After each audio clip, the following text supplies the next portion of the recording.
Hola, buenas tardes. ¿Cómo están?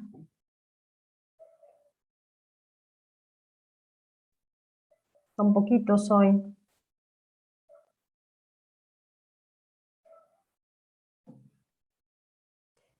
Ahí voy a pedir a Bebelía que me habiliten, así podemos ir arrancando. Estos puntos que nos tocan de la unidad son cortitos, así que va a ser una clase muy rápida.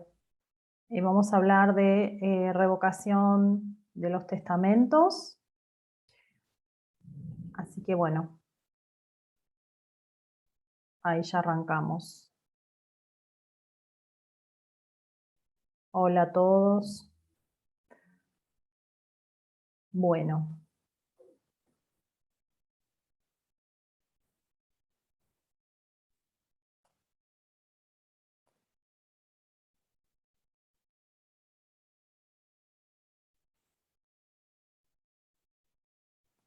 Aguarden un segundito.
Perdón, chicos, tuve que buscar ayuda. Bueno, vamos a arrancar entonces la clase. ¿Alguna pregunta? ¿Me escuchan bien? Sí, se escucha bien. Bueno, profe, sí, se escucha. hola chicos. Bueno, ya solucioné la cuestión técnica, así que arrancamos. Bueno, hoy vamos a empezar a ver entonces, como les dije, revocación testamentaria, ¿sí? Que está en la unidad 6, el apartado 3 y cuarto, ¿sí? Cuando hablamos del término revocación, vamos a ver que resulta ser una especie dentro del término genérico que importa la ineficacia, es decir, cuando un acto es ineficaz. Podemos decir que un acto es ineficaz cuando a este le faltan sus efectos o no logra lograr la eficacia, la finalidad propia del acto, porque no tiene o carece de los efectos normales para poder producir sus efectos jurídicos. Es decir, al acto le faltan o carecen de aquellos elementos que son determinantes para poder producir efectos jurídicos. Entonces, para esto tenemos que irnos un poquito para atrás a lo que es el derecho civil, para entender o para rememorar un poco qué se entiende por un acto eficaz, ¿sí? El acto eficaz es aquel acto jurídico, voluntario, lícito que tiene por finalidad adquirir, modificar o extinguir relaciones o situaciones jurídicas, ¿sí? Por eso decimos que para poder empezar a hablar del término revocación tenemos que hacer alusión primero a lo que se entiende por un término genérico que es el término ineficacia. Cuando hablamos de la ineficacia, estamos haciendo referencia a aquellos actos que pierden su virtualidad o su fuerza o vigor para lograr sus efectos propios. Entonces podemos comprender dentro de este término ineficacia distintos supuestos por los cuales el acto jurídico no logra sus efectos propios. Podemos hablar de una nulidad de acto jurídico, una rescisión, una caducidad, una resolución de acto jurídico o una revocación. ¿Sí? La ineficacia podemos ver que se puede presentar un acto ineficaz desde el momento mismo de su nacimiento, es decir, podemos hacer alusión a una ineficacia estructural del propio acto, y vamos a estar en presencia de un acto jurídico que es nulo, es decir, no logra producir sus efectos propios, y el vicio se produce desde el momento de su nacimiento. Ahora, si la ineficacia o el defecto que tiene el acto es posterior al nacimiento o la celebración del acto, podremos estar en presencia de otro tipo de ineficacias, como son la rescisión, la revocación, la resolución o la inoponibilidad del acto, ¿sí? Y también podemos decir que el acto podrá ser no eficaz o no tener, digamos, sus efectos propios por defectos que son extrínsecos a la estructura misma del acto, como es la caducidad, por ejemplo.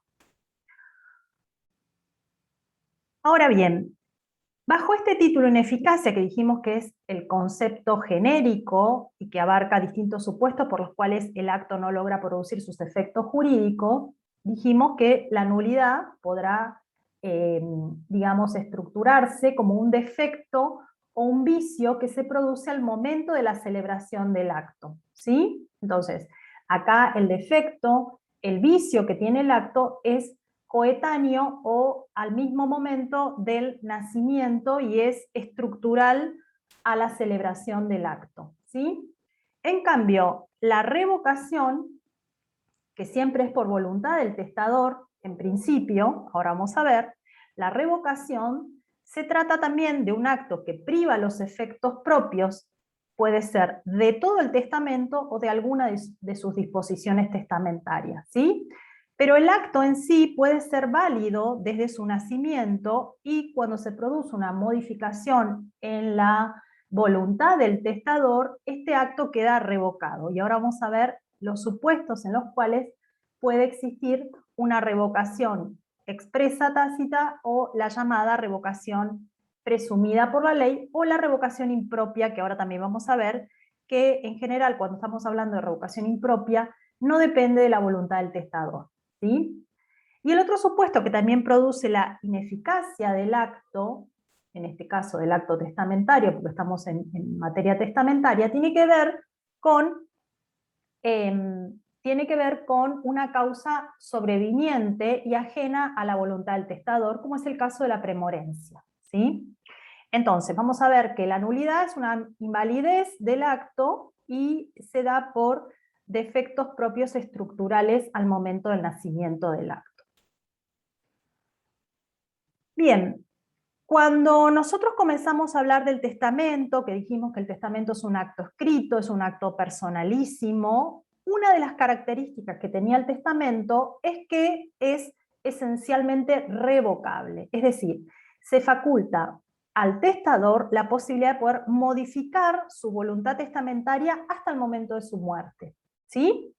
Esta facultad de revocación es una facultad que no se puede renunciar y es una facultad que tiene que es de carácter personalísimo del causante, del testador, ¿sí?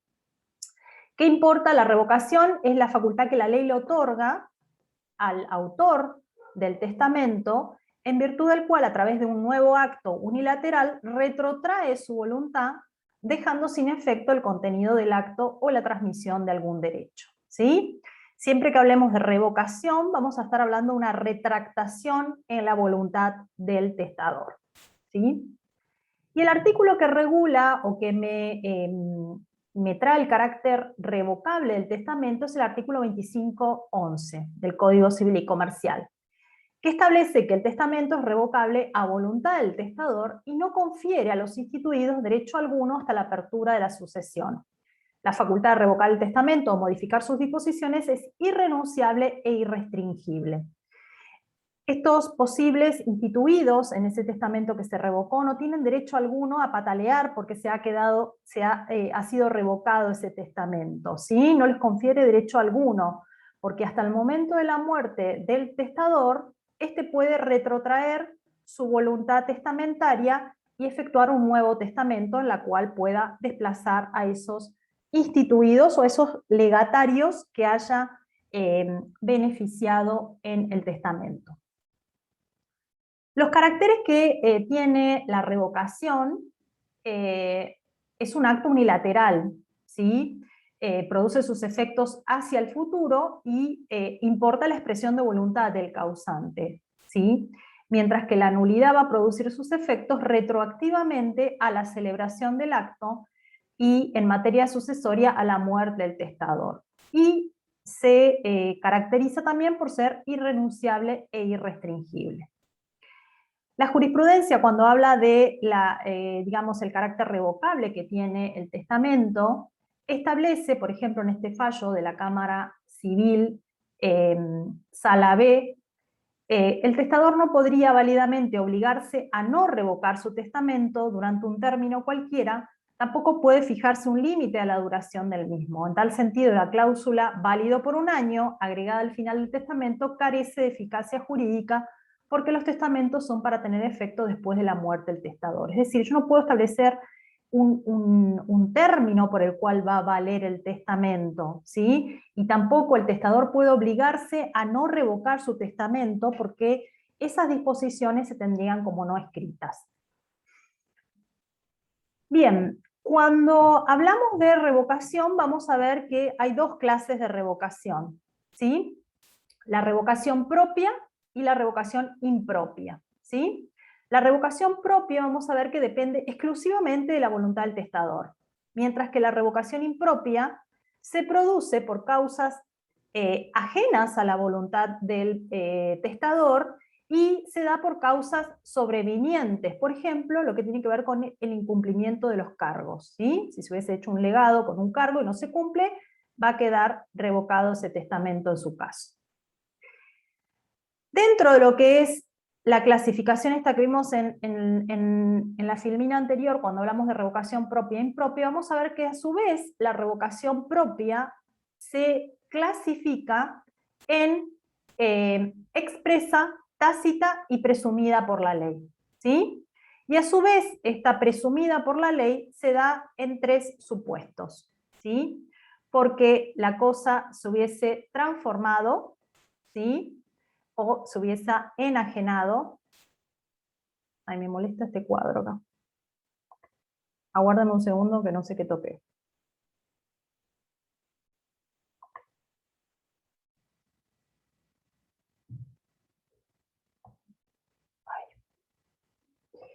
Entonces, esta presumida por la ley, tenemos tres supuestos que la ley presume, ¿sí? Que en estos casos el testamento ha quedado revocado, ¿sí? Es una presunción legal que ahora también vamos a analizar.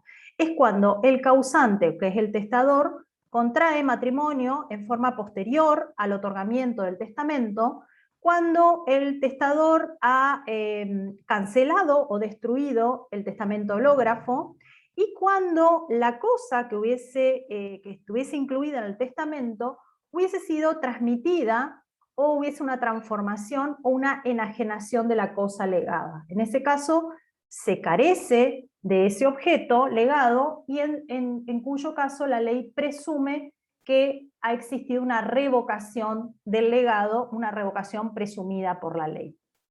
Y la impropia dijimos que era por supuestos que son ajenos a la voluntad del causante, como es el caso de la ingratitud del legatario o cuando hay un incumplimiento en los cargos impuestos.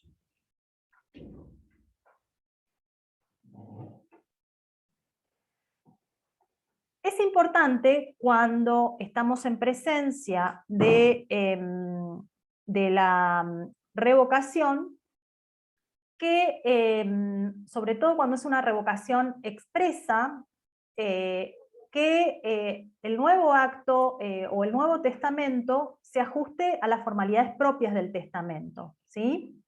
La revocación expresa se da cuando se otorga un nuevo testamento y en ese testamento se deja constancia en forma expresa la voluntad revocatoria del testamento anterior, ¿sí? Entonces un nuevo testamento a través de una nueva vía testamentaria con las formalidades propias de cada especie de testamento deja sin efecto con esta voluntad o esta facultad revocatoria, deja sin efecto el testamento anterior.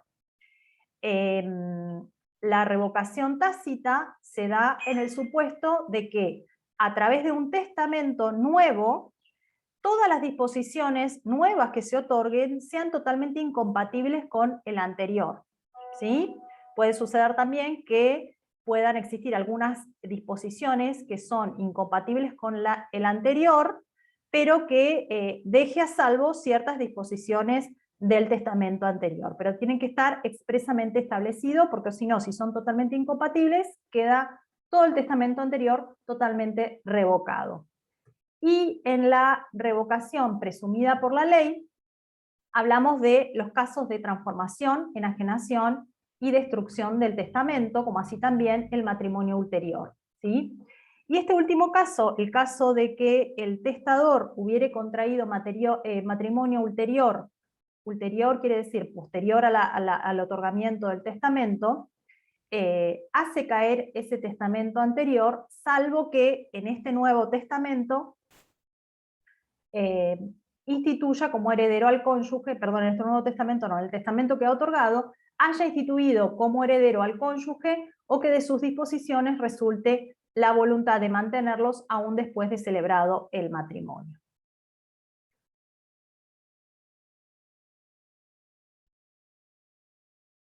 Me voy a silenciar un segundo porque quiero sacar esta pantalla que me está molestando, ¿sí? Un segundito.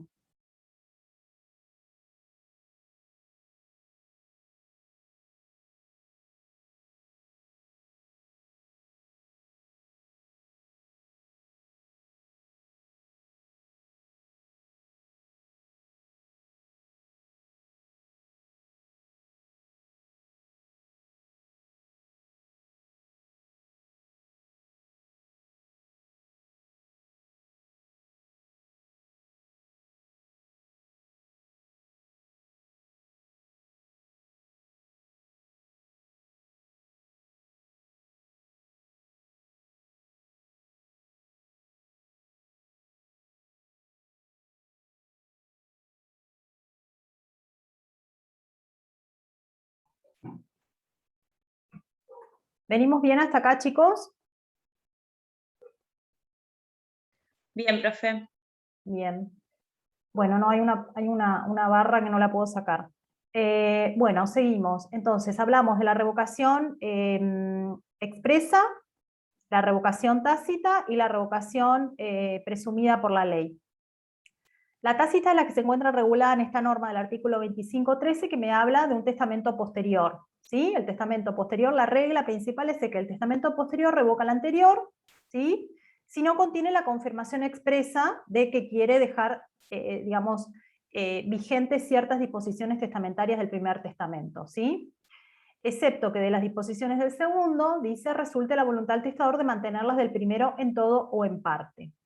La confección de un testamento preexistiendo otro provoca la revocación de este, salvo que de este último resulte la voluntad certera del testador de mantener disposiciones del primero en el tiempo, ¿sí? Entonces recuerden, el principio general que el testamento posterior revoca el anterior, salvo que de este nuevo testamento, es decir, este segundo testamento, existan disposiciones que den por sentado y que reconozcan la prevalencia o la subsistencia de ciertas disposiciones de aquel primer testamento.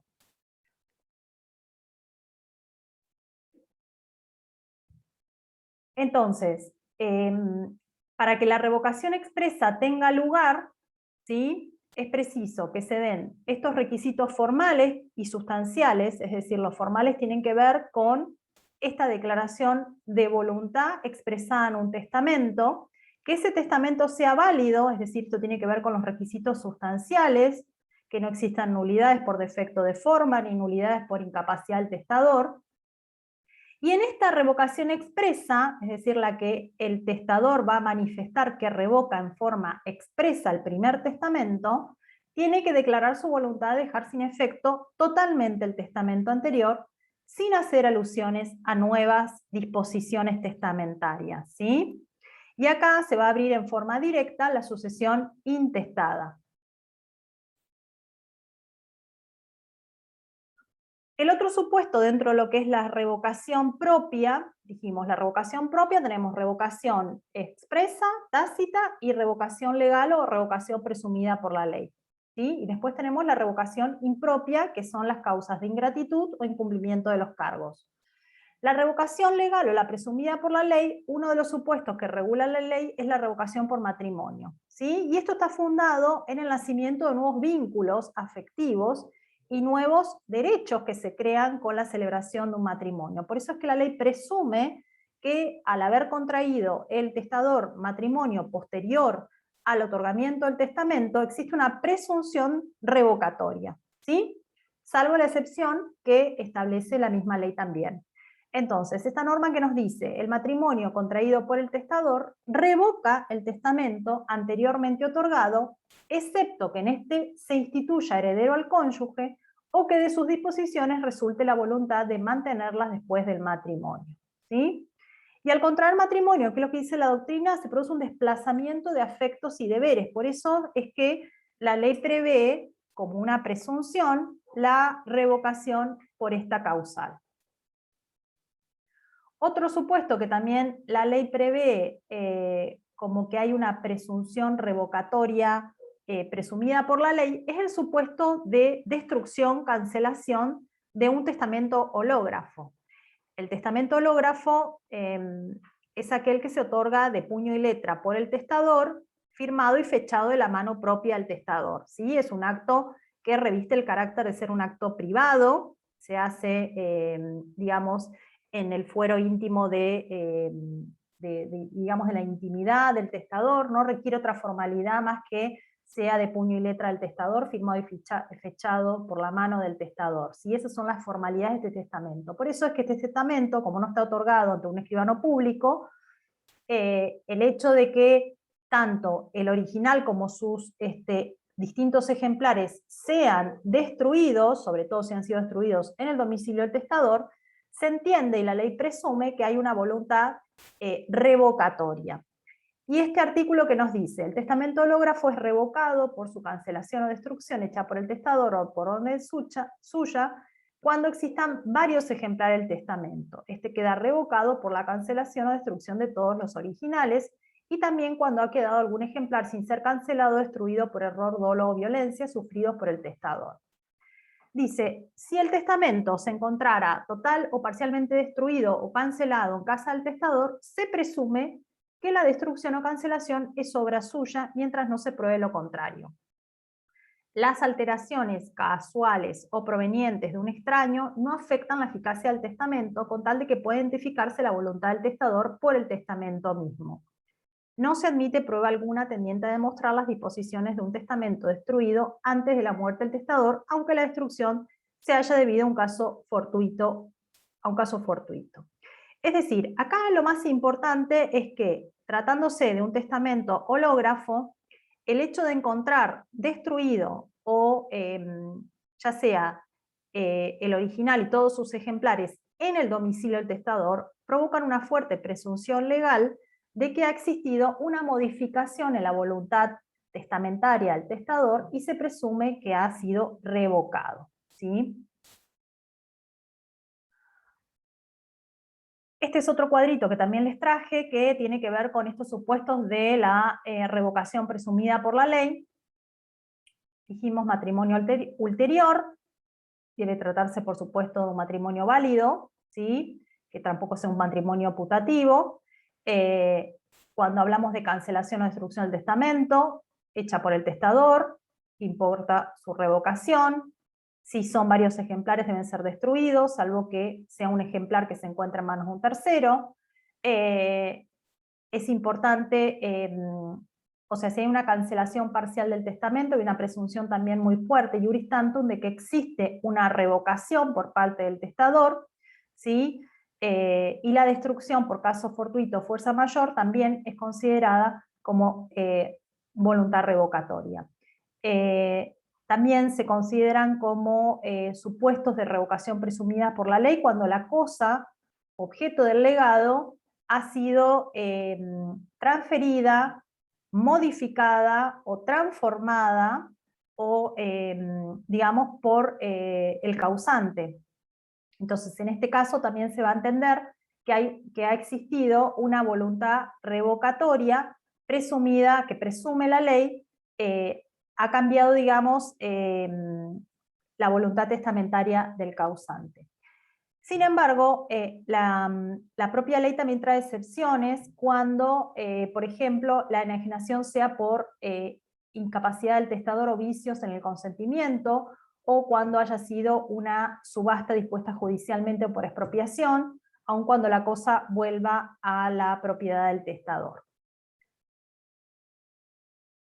Y el artículo que regula la revocación del legado por parte, cuando ha existido transmisión de la cosa legada por parte del testador, es el 2516, que nos dice que la transmisión de la cosa legada revoca el legado, aunque el acto no sea válido por defectos de forma o la cosa vuelva al dominio del testador, lo mismo va a quedar revocado el legado, ¿sí?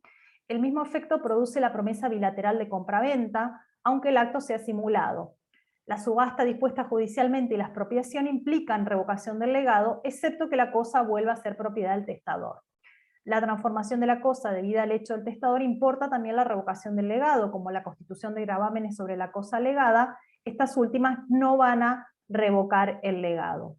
Lo que tenemos que tener en cuenta respecto a estos actos es que si hay una voluntad del causante de que se ha hecho un testamento y ha legado un inmueble en favor de Pedro y antes de su fallecimiento transmite ese inmueble en favor de una tercera persona, se supone que ha modificado su voluntad testamentaria y la cosa ya no está en su patrimonio, por lo tanto ese legado queda revocado. De la misma manera se ha hecho una promesa de venta sobre ese inmueble.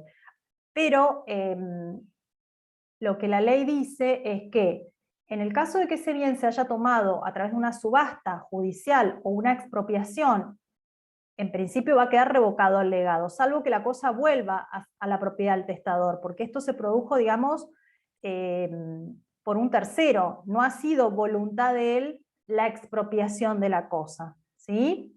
En principio quedaría revocado, salvo que la cosa vuelva a propiedad del testador.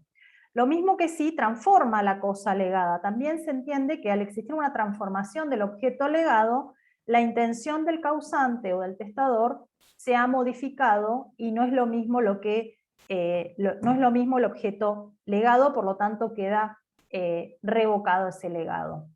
No así la constitución de gravámenes sobre la cosa, porque cuando vimos en la clase anterior legado de gravamen o con gravamen, dijimos que el legatario tiene que aceptar la cosa con el gravamen que pesa y va a responder hasta el valor de la cosa, ¿sí? Por lo tanto, eso no revoca el legado, lo aceptará con ese gravamen que pesa sobre el legado. El otro supuesto, dentro de lo que es la revocación, ahí terminamos lo que es la revocación propia, ¿sí? Revocación propia, entonces tenemos la revocación expresa, dentro de lo que es la revocación propia, la revocación expresa, la revocación tácita y la revocación presumida por la ley. Ahora tenemos la otra especie, la revocación impropia. Esta se debe exclusivamente a actos que son, o conductas que escapan a la voluntad del testador, ¿sí?